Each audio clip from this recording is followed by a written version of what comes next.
Well, first of all, welcome to Seattle Revit User Group, everybody. I'm glad we actually found a break in the weather a little bit. Kind of cooled off a little bit, so we're not all like, well, I guess I can go inside for an hour on my lunch hour, even though it is a beautiful day outside still. And many more to come, which is awesome to see. I love summertime up here. So yeah, welcome everybody, AEC professionals and students joining us for the Seattle Revit User Group in July. Always love having everybody out. As most of you know, as everybody knows here, we are AEC Community Technology Group. We focus on Revit, BIM, collaboration, and of course maintaining a free and collaborative learning environment for everybody to benefit all disciplines. Based on today's presentation, so I want to put out a couple of questions. How many here are using third-party add-ins in Revit currently?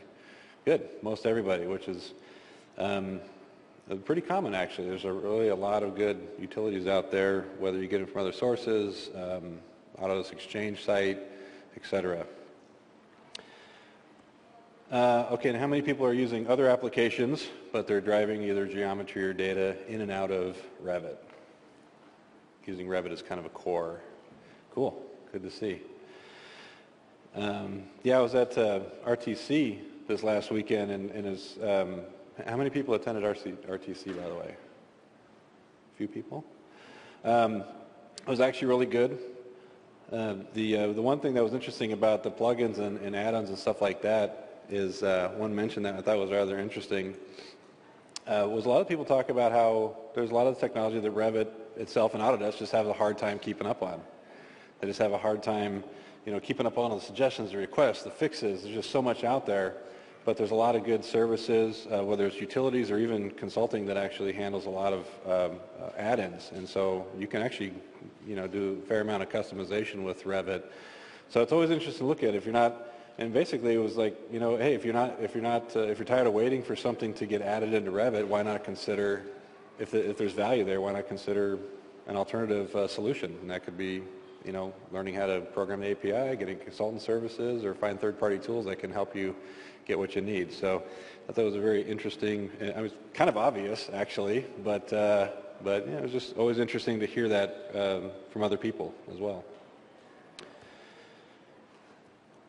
Okay, our sponsors. Now, you may have noticed we don't have a primary sponsor for this month, which is fine, but at the same time, I always still like to, give recognition to all of our sponsors out there because, quite honestly, in years past, before we changed to a sponsorship model like this, where we have our executive partners and our premier partners and our associate partners, a meeting like this wouldn't actually be able to be held. So we really appreciate their donations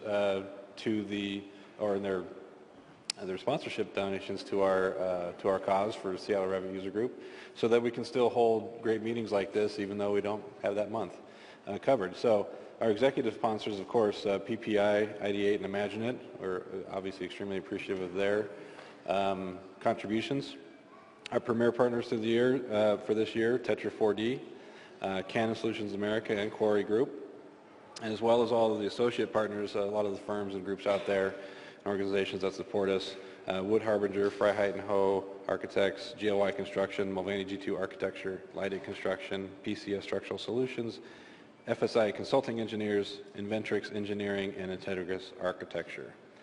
If you want to find out some information about being an associate partner as well for your firm or your organization, we have that information on the Meetup site, SeaRUG. Under the Pages tab, you'll see some information about sponsorship. Another note, just a kind of reminder, since we're really new to Meetup, just within the past couple of months, I just want to say that, well, first off, we're almost at 200 members. Just last, I don't know, about an hour or so ago, the one came through, and I think we're at 197. So we're a couple away. Who's going to get that 200? Maybe we might have to recognize the 200 person there at the next meeting. Discussions tab that's on there, that's where you find out information for all the monthly meetings. So meetings from the past that we've had under the old site, links, we have handouts there and videos from our old, from previous meetings, so feel free to go check that out if you haven't. A lot of good stuff up there. One thing I like about Meetup is the feedback. So when you get back to the office, you might get an email from Meetup, say, hey, how was the meeting? You know, rate it. If you want to give some comments, ask questions.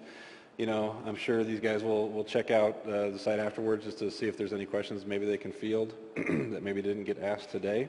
And also, yeah, tell them how they did. 5 stars already, right? Before I even see it. No, I'll just or just go past it. Yeah. And so if you haven't already noticed, SeaRUG.org, if you hit that site, it's actually going to move you to the new Meetup site. So that has been redirected. We talked about additional info. We always like to know, you know, who's part of our group, you know, where you work, what your role is, that kind of stuff. LinkedIn, if you have Facebook pages, things like that. It is optional information. I just wanted to put it out there that, you know, it could be helpful if we want to connect internally. Maybe people you see at meetings. Obviously, it's not something that we push out there and sell. It's just this basic information about you. If you're willing to share with everybody, it is good for networking. I mean, if you're on LinkedIn, it's really no more intrusive than that, I guess. Actually, a lot less because it's just basic, simple information about you. Extras, company website, maybe your title, where you work, maybe some links to your account, your LinkedIn or Twitter feeds if you do that, or Facebook. So you can add that in there. So when somebody clicks on your name, they can get a little information on you and maybe contact you. Okay, I actually just saw this. I actually went looking for any 14 updates, and I found that the Revit 2013 Update 3 is available. So anybody, I'm sure a lot of us are still using 2013, excuse me, on projects. So if you haven't seen, Update 3 is available.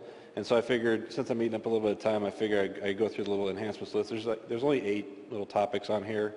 If you haven't seen this, who knows, maybe some of these little issues or some that cropped up on you that you might want to get fixed. Some improvements on stability when hardware acceleration, or when using hardware acceleration graphics mode.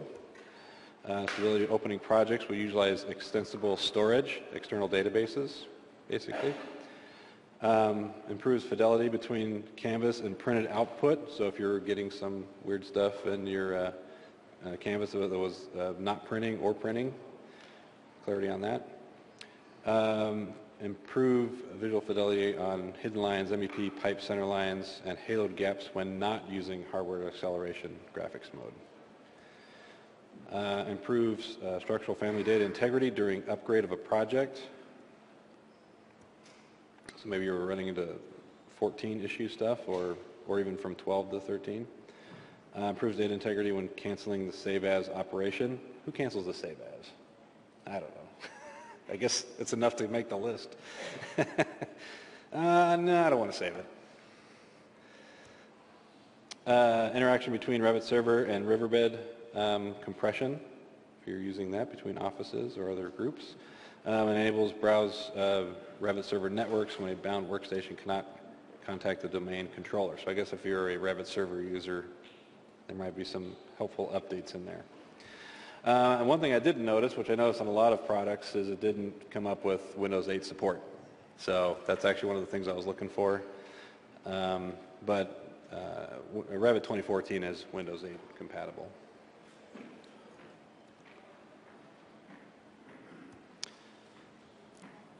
A little note on Revit Technology Conference, like I mentioned, it was this past weekend. I attended it for the first time. I've never been to a Revit Technology Conference. It was actually a very neat experience.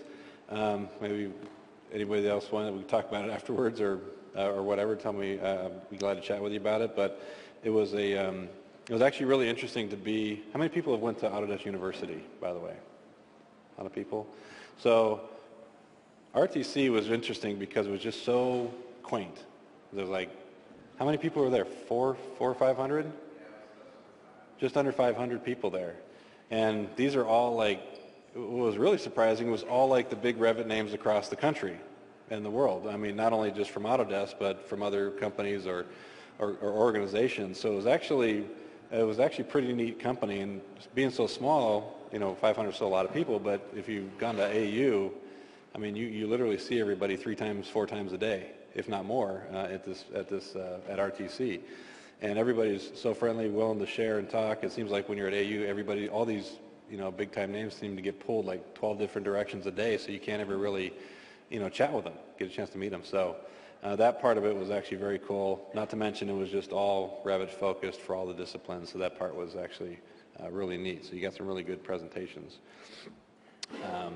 So if you get a chance to go next year, Chicago, Illinois is where it is. So it's basically the same time. I don't think they set the date yet, but same time next year. So if you back there, you got an office back there, friends back there. You want to stay at their place rather than getting gouged by the hotel.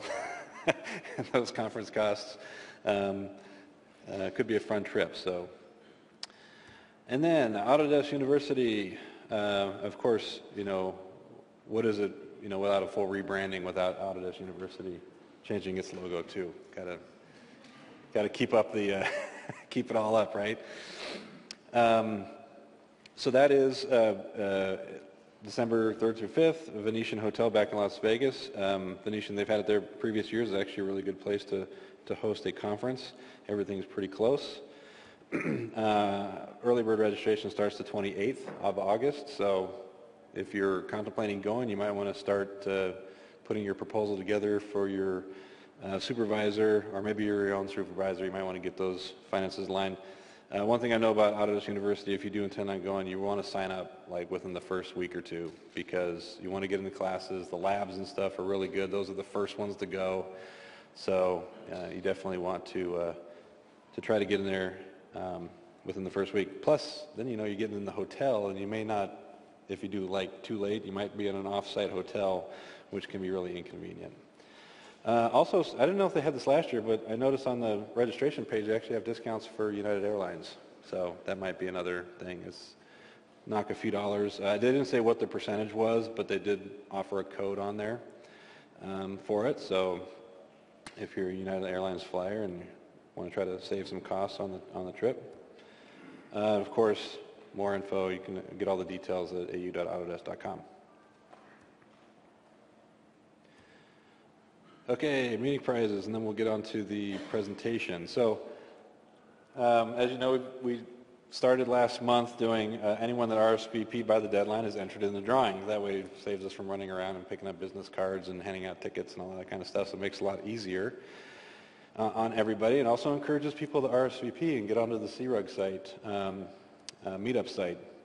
So basically, and then of course you must be registered to win. So if you are a guest on the, who's a guest here to somebody that RSVP'd? Oh, see, I'm sorry you're not going to be able to sign. So now you get to go back. We got 90, so 198 and 199. You're 199? Awesome. So at the next meeting that you come to an RSVP, you will be in the drawing. So that's why we'll get all the, kind of keep them coming. So today, so I think Forrest, you increased your odds today. So if you win, you might have to share your prize. You're driving. Okay. So today's prizes, we actually got 3 copies of Autodesk Revit Architecture 2014 Essentials. This is actually the guys from Wiley called me up I think I got to give credit to Gordon Price. I think he gave him my name for them to give me a call. And so they sent us 3 books that we can offer for the drawing. So that was a great gift. As well as we have our 2 $25 Amazon gift cards. So when we do the drawing, you'll have your choice. Who knows, maybe you'd rather have the mastering series, and then you could use the $25 gift card to to get that book instead. So, all right. So we'll do that pretty much following right following the presentation. Speaking of presentation, we have 2/3 of the team here today, which is okay. That's good. Still appreciate having them. Jack Chaffin and Tim Logan from LMN Architecture is here, or Architects, excuse me, and here to do a presentation, strategies for program validation and tracking. So definitely looking forward to it, and thanks for doing this for us. And here's Jack and Tim, because Scott wasn't able to make it.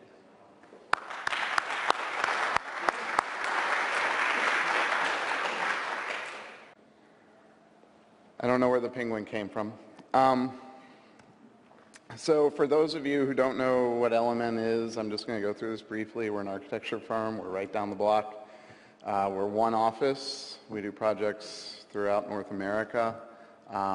We're also one studio, so we're not broken up into studios, which is something that is, I think, a little bit unique for an office our size. So folks who do performing arts also do convention centers and high-rises, etc. And so it's one of the things that drew me to work there.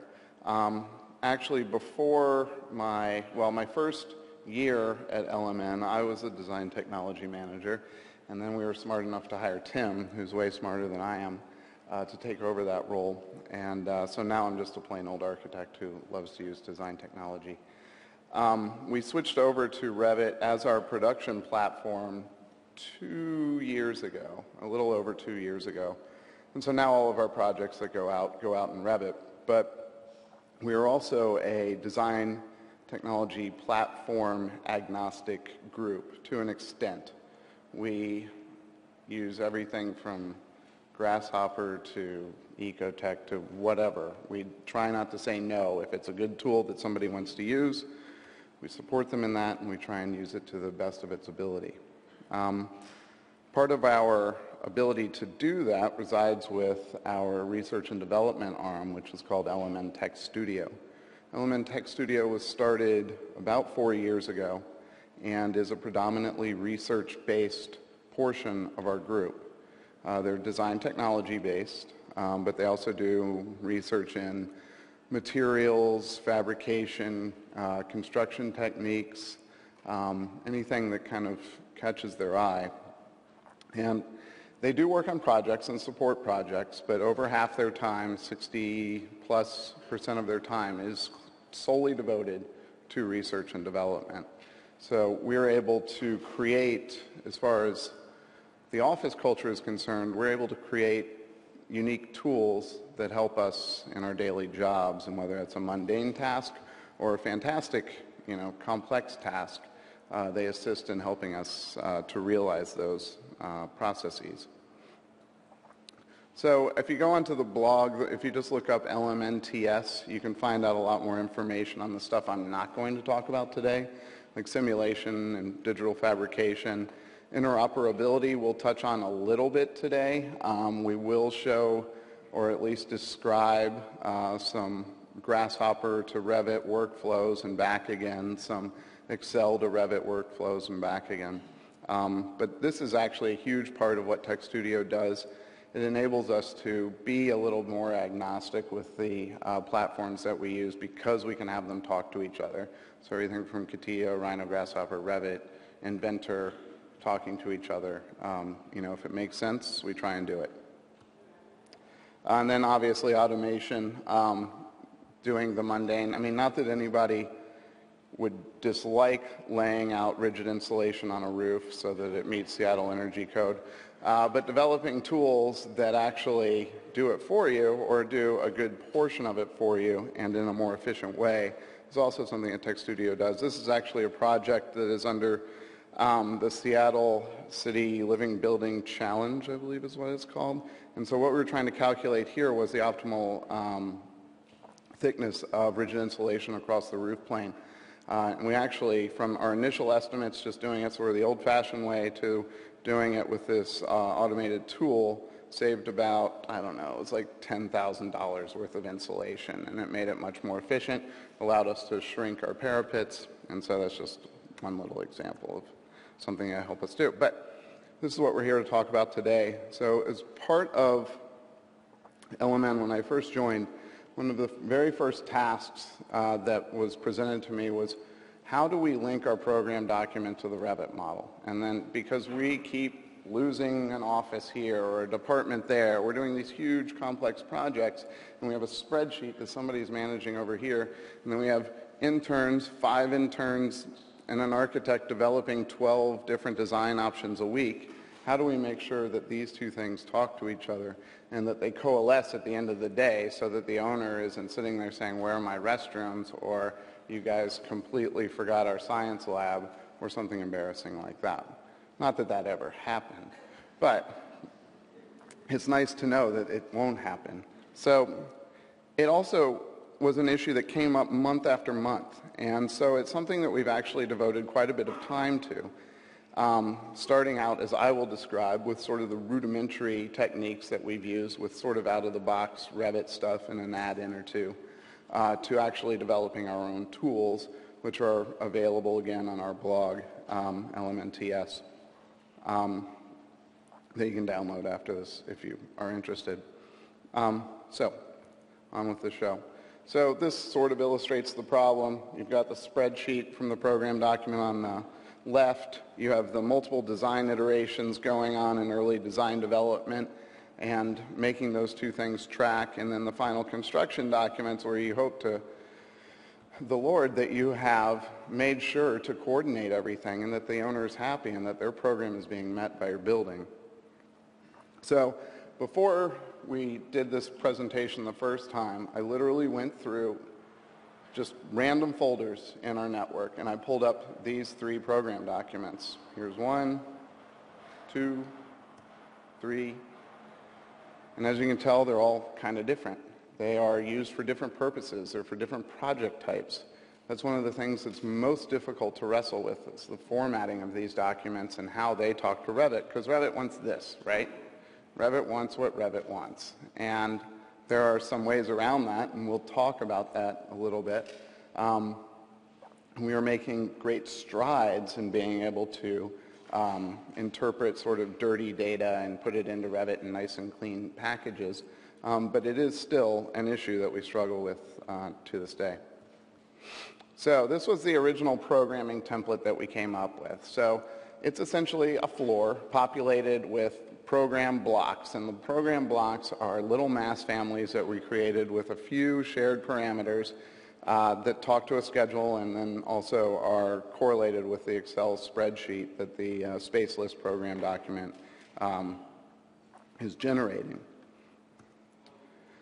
We did use a tool called BIMLink, thank you, Ideate, for that, to actually do the translation between Revit and Excel and back again. And I will say that we found it a very easy to use, intuitive tool. They're not paying me to say this. There are other tools that you can use to do this as well. But it's what we had, and we still use it today because it is really easy for the users to figure out. So we would map our different shared parameters within Revit to the columns within the space list. But as you can see, that space list doesn't look much like anything that you saw on the previous pages, right? So what we ended up having to do in our most successful attempts with this process was we would take this data, and it would sort of reside as the master data on a sheet in the spreadsheet. And then we would use pivot tables or some other way of visualizing the data for the client, right, or for the project manager, so that it was nice and presentable and pretty and easy to understand, and it wasn't just a bunch of Revit sort of down and dirty data. So this is what that same template looks like after you push all the program data into it. So there are a few things that you can notice off the bat. Nothing's really organized, right? It's kind of a big field of masses, and they do pick up their departmental colors, and they do have the correct size according to the program. And we are able to tag them with tags that represent the actual area versus the target area, so that you can see when you're manipulating these graphically if you're on or off program. And then obviously down at the bottom there is a screenshot of a schedule in Revit that we developed, and Revit's great at schedules. And we did color code them to make sure that if you're getting near red, you're pretty far off of your program, your target program area, so it was easily seen by the architect or intern going through the multiple schemes early in design. So this is what, after the sort of graphical data was cleaned up, this is from a project that we'll go through a little bit later. But, you know, essentially an architect or intern, in this case, would go through and take all those blocks and organize them nicely and draw boxes around them and give them labels so that it was understandable to somebody to see what exactly their program was doing and how it was laying out. Like, you know, are my racquetball courts way bigger than dance? Well, that doesn't seem fair. Luckily, in this project, it's about equal. So this is just a quick representation of how those blocks were used in a project. This is at Western Washington University. It's a physical education facility, Carver Hall. As part of this, we're retaining two of the historic buildings. One is the 60s building, which I think you can probably tell which one that is, with the folded roof, and then a 1930s building, which is the nice brick building up near the top. So what this example is showing is how we can take those program blocks and start placing them in 3 dimensions and start to build up the program graphically so that we could show it to the owner and show them sort of what the stacking and adjacencies were relatively quickly in a very simple way, so that we could explain sort of complex adjacencies in a very simple graphical manner. So I'm going to go through 2 schemes here relatively quickly so you can just see how we sort of ended up stacking these. 2nd floor, 3rd floor, put the buildings back in, and then wrap it with this kind of translucent wrapper to get some sort of idea of building massing. And then this was a second version. Same data, same blocks, although probably manipulated to create a different scheme. And the intern who put this together, who worked with her, and she probably did about a dozen iterations of these for the presentation in about 3 days, and was able to, you know, it was a very useful tool to communicate with the owner in the end. But this, again, it was sort of our first take on this process, and it was fairly out of the box except for BIMlink, and was a fairly manual process as well. There was a lot of manipulation of the programming blocks that needed to take place. So I'm going to hand it over to Tim. He's going to walk you through another workflow that we were using kind of simultaneously, and then bring you up to speed on where we are today with a quick demo, and then talk a little bit about where we see this technology going in the future. Tim? All right, hey. So what I'm going to talk about first is our Grasshopper workflow, because honestly we've been using Grasshopper in the office much longer than we've been using Revit. This is a quick demonstration that someone put together of making something really simple in Grasshopper. This is just a box. I'm sure a lot of y'all are probably already familiar with it, but it's just trying to show that it's a parametric tool that we can, you know, change things really easily. I'll kind of skip ahead so you can see it a little better. So it's just 3 sliders controlling the size of a box. So what kind of started that part of it was someone was given, similar to the intern who did the previous example, a program and said, hey, I need you to make a whole bunch of spaces based on this program. And just kind of a blow up of it so you can see a little bit of what the data actually looks like. So they went in there and they modeled all these boxes in Rhino. They put a tag on all of them and laid everything out, organized it relatively neatly like this, but it was all done manually. And then the program changed. So he decided to come up with a better way of doing it, which is where we come across this, which is a simplified Excel file. I mean, basically kind of the same thing as we were using for BIMlink. But it's very regimented, laid out for a specific process inside of Grasshopper to use. But if we make any changes to this, it's automatically going to update our model, so we're not going to have to go back and redo everything or redo half of it and try to figure out what's changed and what hasn't. And the results were relatively good. It laid out the spaces very well. It colored them. Everything's sort of organized by department. In this case, it's just got a gradient color scheme applied to everything for the example. But it's all relatively organized. And you zoom in and you can see everything has a tag on it. And it's all linked back to the Excel file. And this is just kind of showing, this is the little box example up at the top, and then scaled down to show what the actual Grasshopper definition to make all those spaces look like. It was fairly complicated. There was basically one guy in the office who knew how to use it, and that was the guy that made it. It was hard to sort of get other people to use the tool without a lot of teaching beforehand. So we went through and rebuilt it fairly recently. It's a much more compact definition. There's less things that you can modify, but it's a lot easier to use. And it creates basically the same type of stuff. But, you know, this was sort of one branch of stuff. I went down another branch, and I was basically trying to take, well, if we're doing all this stuff inside of Grasshopper, I'm sure we can do a lot of it inside of Revit just as easily. So I'm going to get out of PowerPoint here and go into Revit. And this is our planning template now. All the spaces are gone. The families are still loaded if we look down under the massing. But we don't need the grid of them already laid out. So we basically created these 4 plugins here to create the masses, modify them, and then the align masses and master rooms are just for working with them after they're there. These two are linked together pretty closely. These two can work with any masses regardless of where they came from. But the first thing you want to do is obviously create the masses. So we run that, and it'll pop up this relatively empty form. Right now, we're fairly regimented on the formatting of the Excel file, so there's an export button so we can properly format the Excel file. I'll just throw this on my desktop and close that and take a look at what this looks like. Yeah, it's basically 6 columns of information. The order has to be the exact same, the spelling has to be the exact same, the capitalization has to be all the same right now. But it's things that we're going to be trying to make easier as we start using it more and get more feedback. But right now it is pretty much stuck like this. But even so, you can get a fair amount of variation with it. So let me go to this guy. So this is a series of 5 Excel worksheets that are basically the same information repeated. So this is a fairly simple program. So we have our departments. We don't have to type in the department every time. It'll remember it from one line to the next until it triggers another one.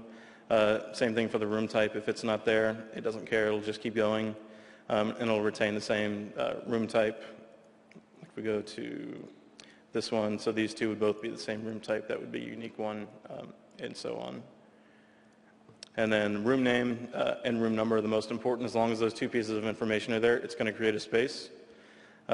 Program area, if that's empty, it'll still create it. It'll just make a 10 by 10 box and set the program area to 0 so that it doesn't have the data. And then quantity, you can either create multiple spaces, you can set it to 0 and it'll skip that space if you don't want it. And if it's left empty, it'll just create 1.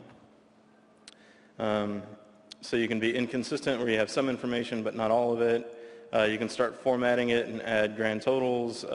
You can add extra columns of information. All of that's fine. And the extra columns you can also bring in with the rest of the data. And it works with metric if you're going to be doing any metric projects. But going back into it, we go to the create masses, and I'll just import that same file.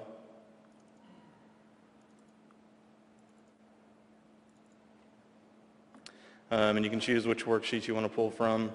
I'll just pull from the formatted one because it has a little bit more information. And it'll just show you whatever information was in the Excel file up in the top portion. It's read-only. It's just for you to look at. But you can see it does have the other columns of information there. And then the bottom part allows you to map materials to the department/room type. Just based on our workflow, that's how we do it. So that's how it's set up right now. So it just lists whatever materials are inside of the project for each different, so department first and then room type. And you can go through and you can use the tab key and type in the first letter, and it makes it go by a lot faster. Oops. Yeah, whatever. And then you can choose the whatever space you want to actually use based on the masses you have loaded. I do sort of recommend that if you do use this, you use the rectangles to start off with because you'll probably have better results right off the bat because it's such a regular shape, especially with the layouts. And then if you have your program broken up by level, you can also choose what level you want to import the masses in as you go along. So then you just hit create, and it's going to open up this form. This one maps all sort of the default parameters, the ones that it's expecting you to input, coming from the Excel file, so department, room type, and again, you can use your keyboard and make it go by a little faster. Each one will only show whatever parameters are relevant, so this only shows area parameters since it's an area field, same thing for the materials and the lengths. And everything's kind of conveniently named to match in this case, but it can be mapped to anything. And then you hit OK, and if you do have extra columns of information, it's going to bring up this form. This one, it doesn't really know what to expect out of any of this stuff, so it just sort of gives you the option of every single parameter that's in the family to choose from. But you can skip some. If you just leave it to none, it'll just ignore it. You choose height, and it'll actually define that. And then you hit OK, and then a few seconds later, it's going to pop out all these masses.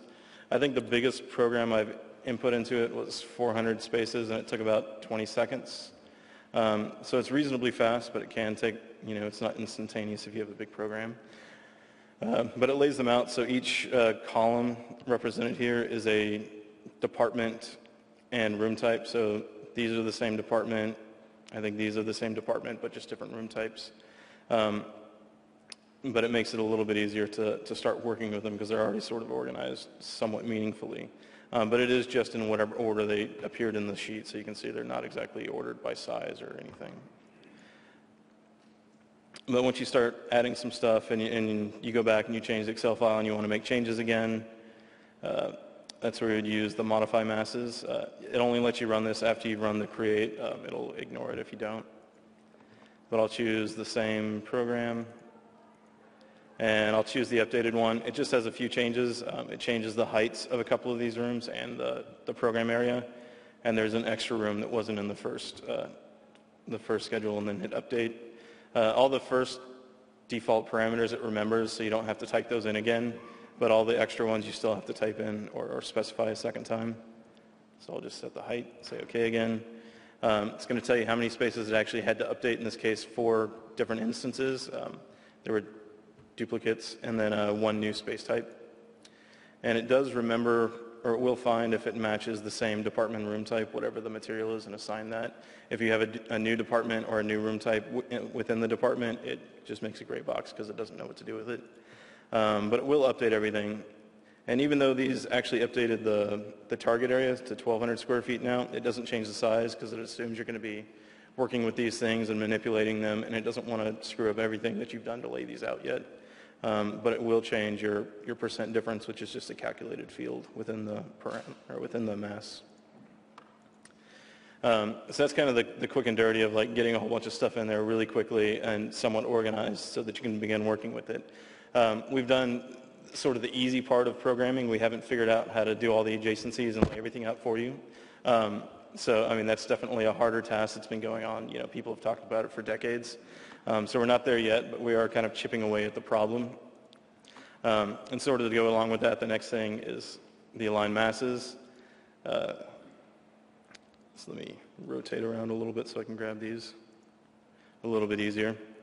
But say you wanted to start aligning these into rows. I can bring up an example that may make sense of why we would do this. This is actually a program analysis that we did for a project that we didn't get, but it's something that we do pretty frequently where we'll just create a bunch of spaces, start laying them out in a semi-meaningful way, at least as far as looking at it, before we start arranging all the spaces into an actual building. But this is something someone spent probably a day kind of importing all these things and then laying them out because we didn't really have anything to help them with that side of things. So this is kind of a quick tool to make that a little bit easier. So you select a bunch of masses, and if you select other objects, it just ignores them, so you don't have to be too particular about it. But then just run the command, and it pops up a little form here. You tell it what spacing you want between them. So if I want 10 feet, I just do that. You can do metric if you actually type it in right. and it'll convert it for you. It's just using the default Revit stuff in the background to handle that. And then whatever you want to sort by, so you can sort by area, you can sort by department, you can sort by material. Doesn't really matter, but depending on what you're sorting by, it may be more meaningful than others. If you sort by material, it's sorting by the element ID of the material, which it organizes them well, but it's not terribly meaningful in the layout. But I'll do area and then the width of the object so that it knows the spacing that it needs to be. So if I'm doing it horizontally, I'll use the width. If I was doing it vertically, I would use the length of it. And then you can choose ascending or descending, with descending as the default. And then it just wants you to pick 2 points, and then it'll array the families based on the direction of the points. So if I repeat the command and it remembers the settings and go the other way, it's going to array them the other direction. And similarly, if I go vertically, it's going to do that as well. In this case, since I'm dealing with rectangles or squares particularly, whether I'm using width or length doesn't really matter, but if I started changing some of this stuff, it would be a little bit more important what parameter I chose. So if I make that one 40 and do the same thing without changing that, did I change the right one? Maybe I didn't. Maybe that's the width then. But it does, it will depend on what you choose there to make sure that that's right. And I mean, that's just a simple little tool, but it saves someone an hour or so of having to lay all that stuff out, maybe. And then the last one is the master rooms, which you can't run in a 3D view because you can't create rooms in a 3D view. So it'll warn you, and you actually have to go down to your plan views. This one, I'll just grab one of these and change the shape to like an L, just to make it easier to see what it's doing. Lay these out next to each other. Close enough. And you don't have to be too particular about it for a demonstration. Run the wall command and just sort of wrap these so that they're enclosed so I don't get any errors.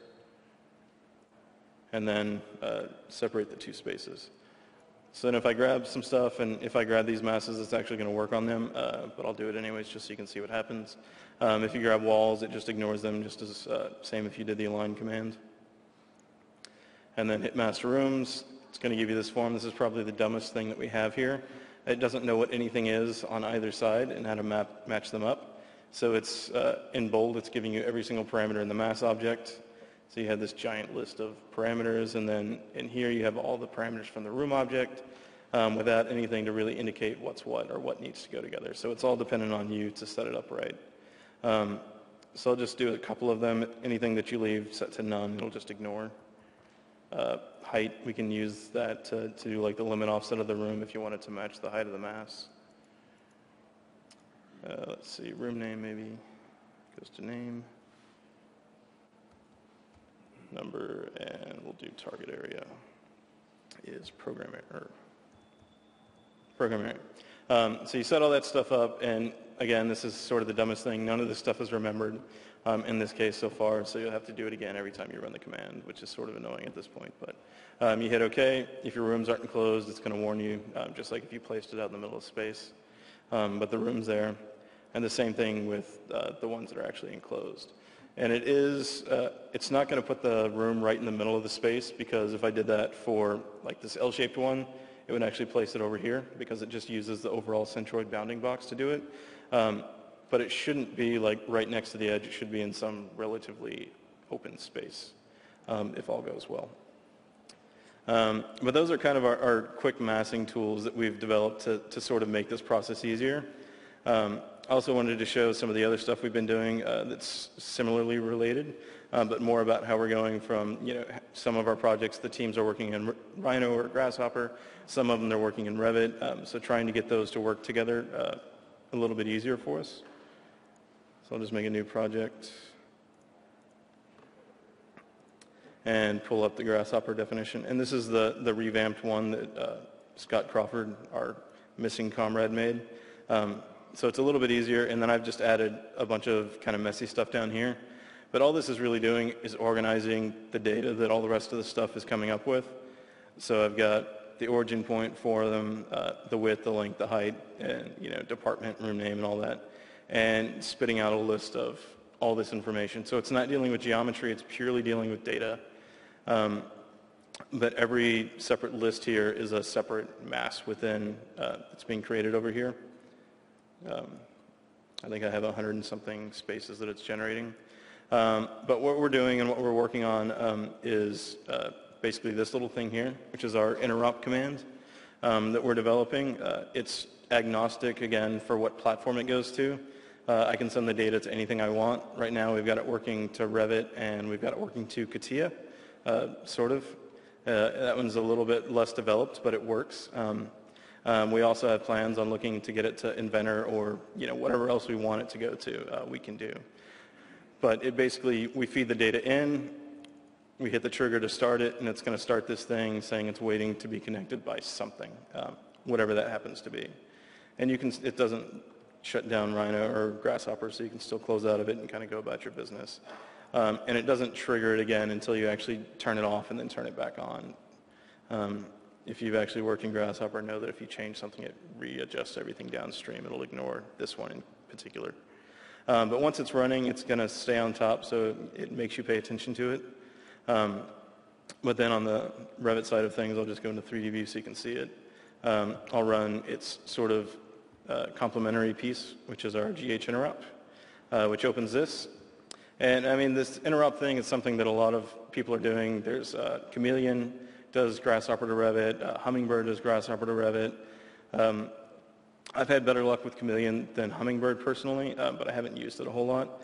But the biggest problem I have is that it only makes adaptive components, which are great for importing stuff, but it's sort of hard to deal with them once they're inside of Revit because you have to move the points and you can't just move the object. So this one, you can sort of create whatever you want, whether it's an adaptive component or a regular component.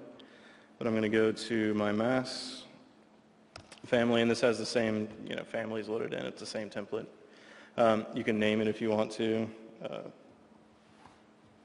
And then you just have to tell it what all this stuff is. So the first piece of information is the origin. Second one's a parameter. It's a length parameter, and it's running the width. And again, sometimes it's easier just to go through quickly on the keyboard to do all this stuff.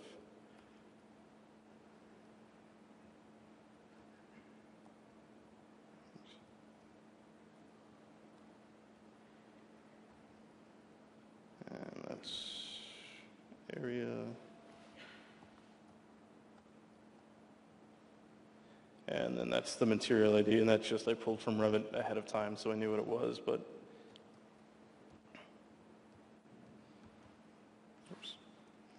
too far. And material. Okay. So once you set all that stuff, you just hit OK, and it's going to go through and basically generate all the spaces for you. It's a little bit slower right now than the sort of general importing because I've got 100 spaces instead of just 20. But it imports them. You can see it's not necessarily as organized because it's all dependent on however the data was set up inside of the file. But it's, again, pretty easy to start taking these and running the align command so that we can start, organizing these a little better. We can do it by department instead. And then we can start doing it by room type based on that, and then whatever else so that we can start getting them organized in sort of the exact way that we want. And sort of the impetus for creating this was based off of doing it with masses because that was sort of the focus for a long time for us was masses. But it can work with anything. One of the classic problems that I've run across that a lot of people use these sort of scripting environments for is seating bowls for like a stadium or even if it's like a performance hall space. Laying out all those seats there's a specific formula for how everything's done. So it's really regimented how to do it, but it's sort of difficult to do within Revit. So we'll do it in Grasshopper and then use that to sort of push all the seats back into Revit. And if we have to change the seat size, we just change it in Grasshopper and re-update it. And it'll sort of reconfigure everything.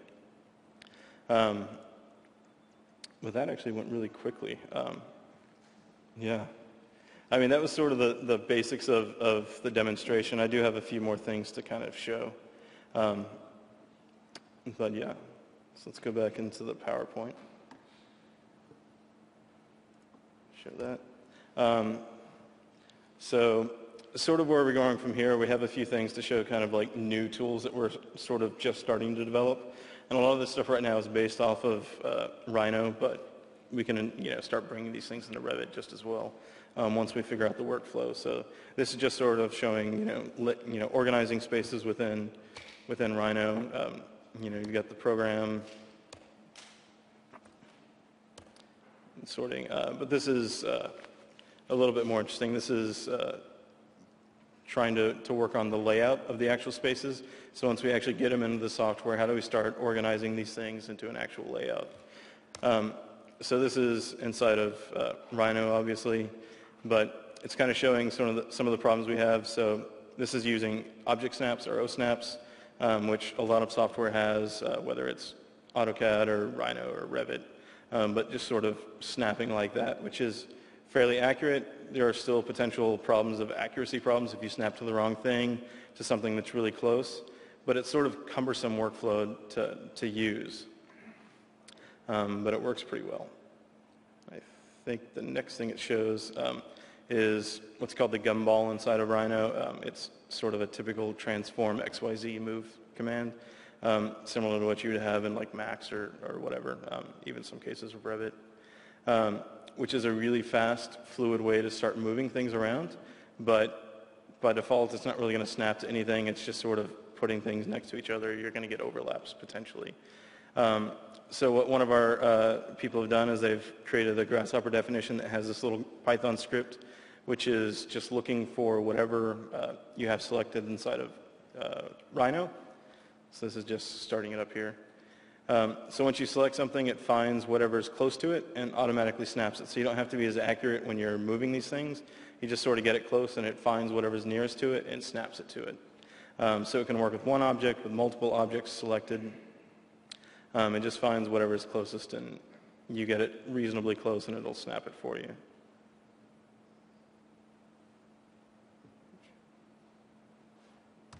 I think that's it for that one. And then starting to work more on the analysis side once we start getting the masses aggregated into something. This is showing another Grasshopper definition, so based in Rhino again, where we're basically doing transparencies on to the masses. So you select a box and it finds whatever north, south, east, west face it's oriented towards, and basically just draws this little rectangle that represents the percentage of glazing that you assign it, and it knows that if it's up against another mass that it's not going to place a wall. This is the fun word of the week, adiabatic.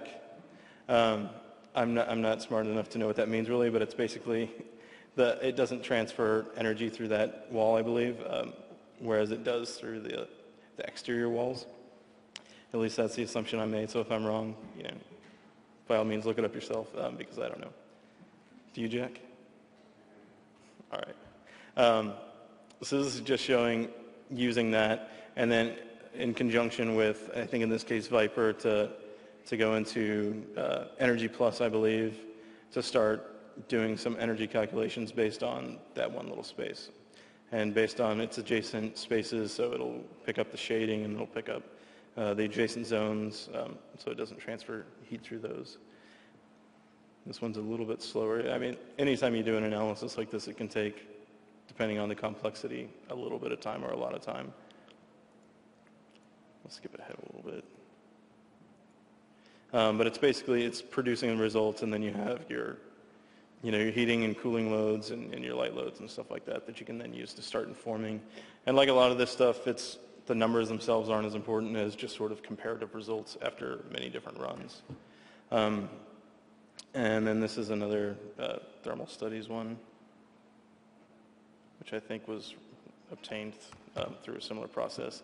And this one's starting to get, we've done all this stuff on the digital side, going back to the analog. Some people just like to hold the little foam models and lay them out. So this is using a webcam, and there's this little marker that's sort of like a QR code on the foam model in the top right, that when we move it around, the webcam picks up its location and maps it to our, in this case, Rhino model, so you can start moving these things around. And then I think he's going to show basically doing some solar radiation based on its location. So you can take it, move it, run another calculation, take it, move it, do another calculation.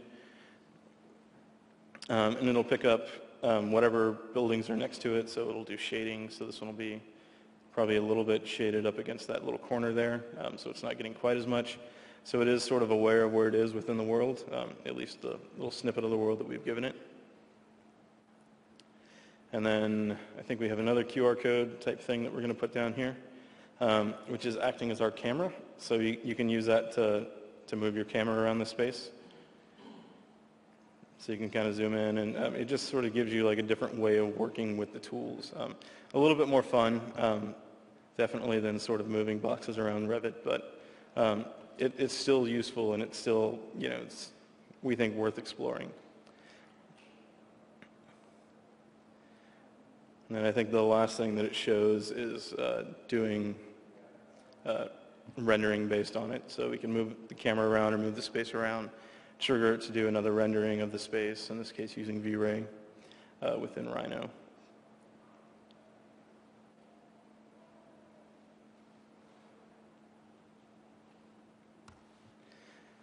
And that's our presentation. Are there any questions? Yeah.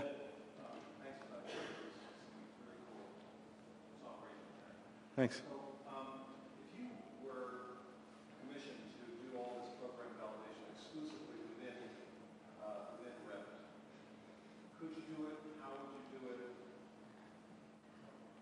We actually thought about that initially with the stuff I was showing, like why go back and forth between the spreadsheet and...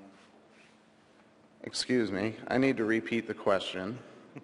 The question was, could you do this program validation on these complex projects just within Revit? Is that correct? And so originally when we had come up with this Excel workflow, we had thought, well, why don't we just do it through Revit? And we did have a workflow where we did set it up in Revit.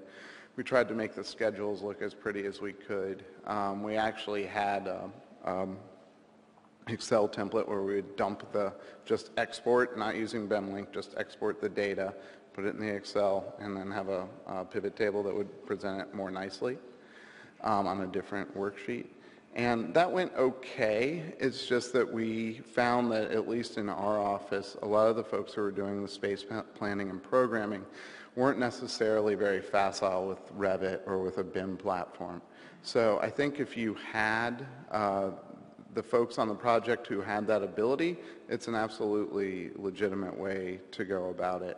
The reason we came up with the workflow we did is just because in the majority of our projects that wasn't the case. It was usually a project manager, and usually the program document was developed ahead of modeling, right? So we would already have this information available, and so mining that data through linking it directly with Revit was a little bit quicker to start up the process. But we certainly looked at that, and I do think it's possible. And if I was doing a project from scratch with a complex program, I may look at doing that. But now we have all these great tools, so maybe not. Yes. What do you have as far as validating the program back to the spreadsheet?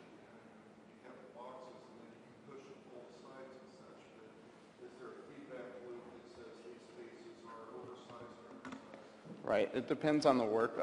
So the question was, do we have a process by which we push the data back out for program validation so that it's a two-way street between either the spreadsheet in Revit or spreadsheet in Grasshopper or whatever technology we're using? In Grasshopper, it can watch the spreadsheet. It can literally watch it and update.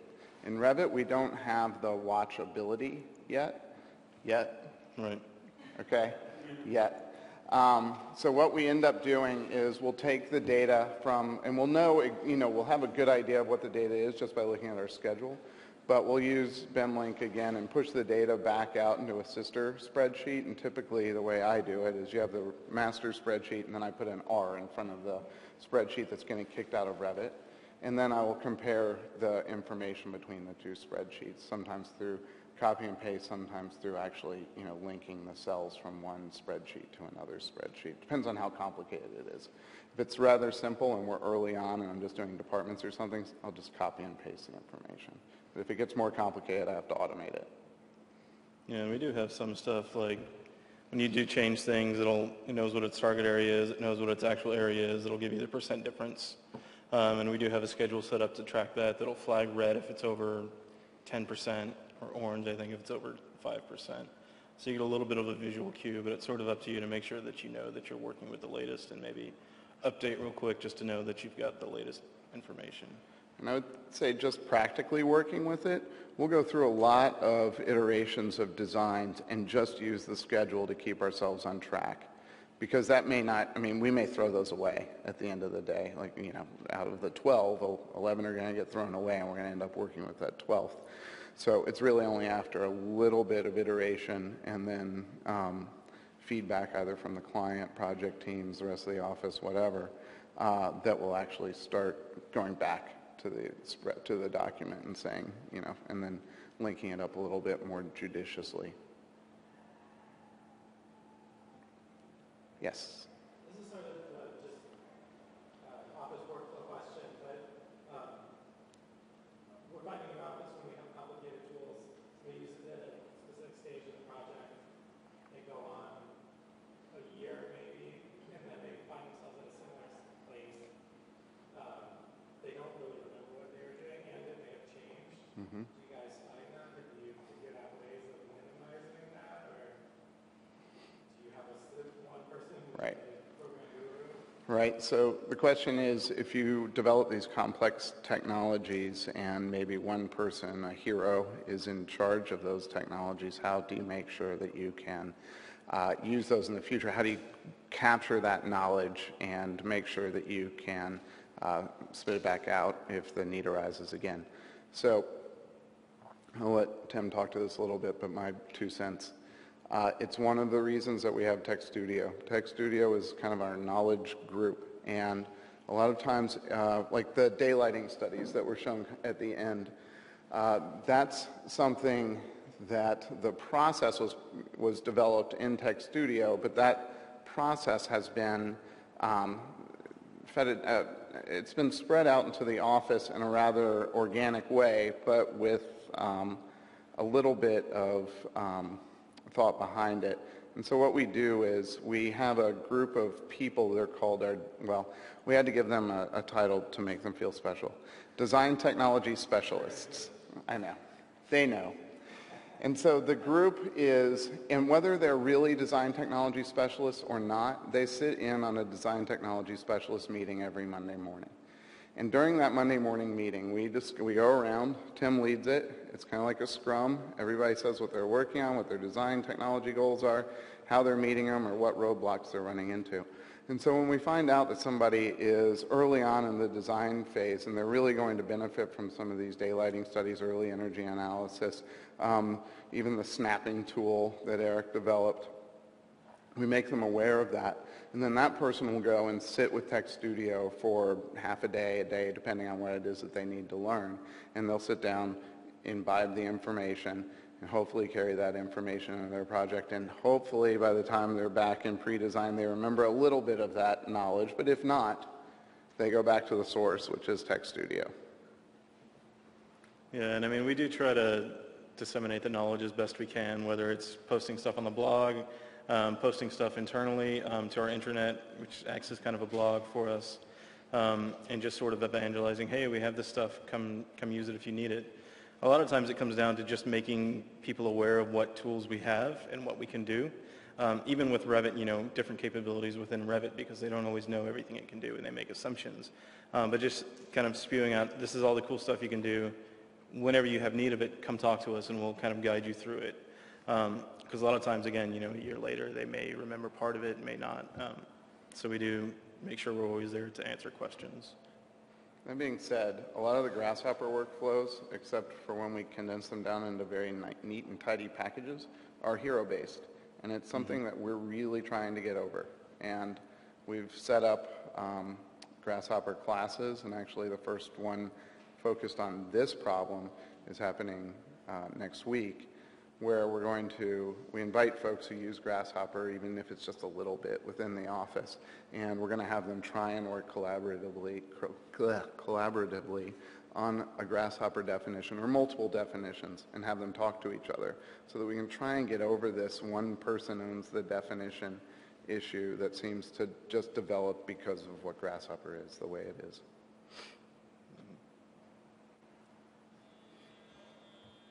You.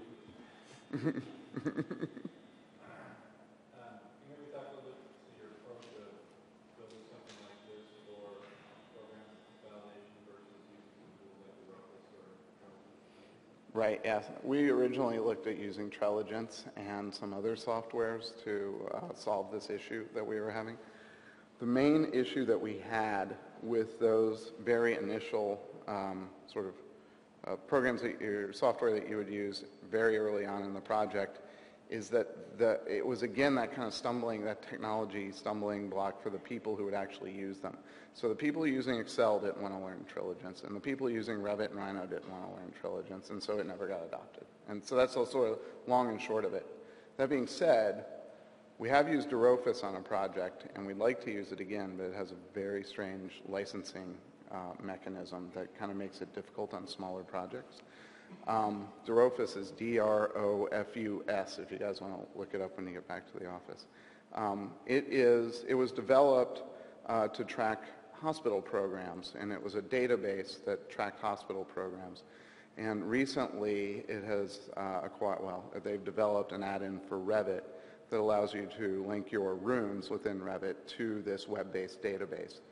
What we found we used it on University of Iowa School of Music, and what was really great about it was that you could have, it's as easy to use as Excel. It may be easier because it's a little more form-based. It's web-based. You can have as many users as you want. You can control their permissions, obviously, and all of that. But if you had somebody like an acoustician or a lighting designer or somebody doing theatrical, they can participate in the building information model by inputting their data into the Durophis database. And then anytime you go to the room, you know what you're trying to hit as far as the acoustical ratings of the walls are concerned, what kind of lighting levels there are, what equipment's in the room. The owner can use it and did use it to input what instruments were going where, whether they were used, new, where they were getting moved from to where. And so that was a fantastic tool, and we would love to use it, especially in complex programs, to sort of take this workflow through CDs, CA, and even you can turn it back over at the end of the project. It's not the end of the project, it's not been built yet, but at the end of CDs, we took all of the information and spit it out into a spreadsheet that then the owner could use to help track their equipment and furniture from that point forward. But yeah, some great tools, some tools we had trouble with adoption.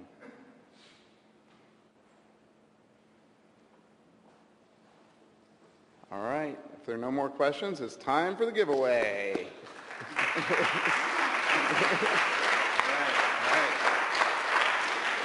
Okay, I probably should go. Okay, well actually, first of all, before we do the drawing, I definitely want to thank Jack Chaffin and Tim Logan for presenting today. Appreciate it.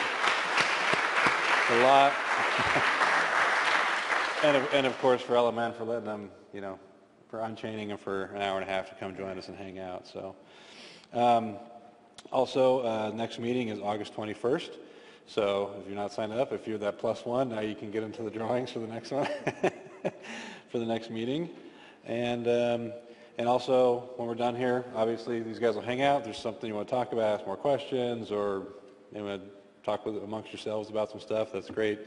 Feel free to hang out. And of course, if you didn't get enough to eat, we got plenty left over lunch.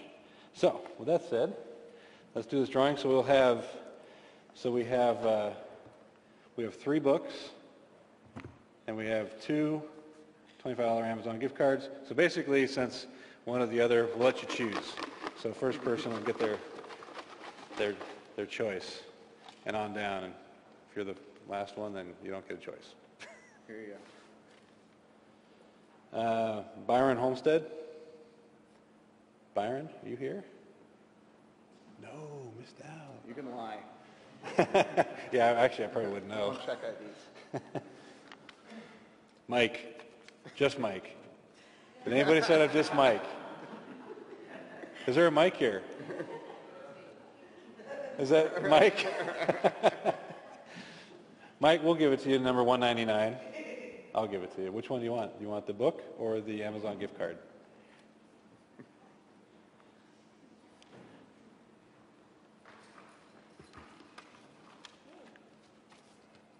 The book? Oh, yeah, go for it. There you go. You're welcome. Ben Humphrey.